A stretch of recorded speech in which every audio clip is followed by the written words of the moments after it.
جب اللہ کی مرضی کے بغیر اس کائنات کا ایک پتا بھی نہیں ہل سکتا تو پھر تمہارا اللہ سے بار بار رجوع کرنا، اس سے مانگنا بے وجہ نہیں ہے۔ جو تمہارے ہاتھوں میں اتنی جان ڈال دیتا ہے کہ وہ دعا کے لیے اٹھ سکے،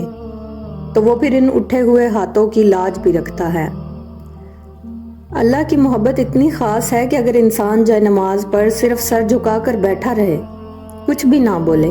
تب بھی وہ رب کریم کچھ لمحوں کے بعد ایک ایسا سکون بندے کے دل میں اتار دیتا ہے کہ لگتا ہے جیسے اس رب نے پریشان دل کو یہ سمجھا دیا ہو کہ میرے بندے نا امید مت ہو، میں ہوں نا، سب ٹھیک کر دوں گا۔ لمبی دوستی کے لیے 2 چیزوں پر عمل کریں: اپنے دوست سے غصے میں بات مت کریں اور اپنے دوست کی غصے میں کی ہوئی بات دل پر مت لیں۔ حضرت علی رضی اللہ تعالیٰ عنہ نے فرمایا، آنسو کا ہر قطرہ دنیا کی ہر چیز سے زیادہ مہنگا ہے،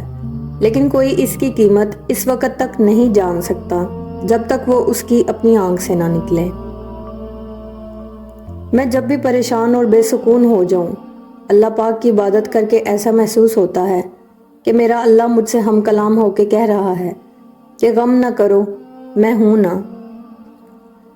اچھے لوگوں سے بھی غلطیاں ہو جاتی ہیں، اس کا مطلب یہ نہیں کہ وہ برے ہو گئے ہیں، بلکہ اس کا مطلب یہ ہے کہ وہ بھی انسان ہیں۔ کڑوے الفاظ جب بولتے ہیں تو وہ گولی کی طرح سینے میں لگتے ہیں، دل چیر کے اس کے ٹکڑے ٹکڑے کر دیتے ہیں اور آگے والا انسان سکون سے سو جاتا ہے۔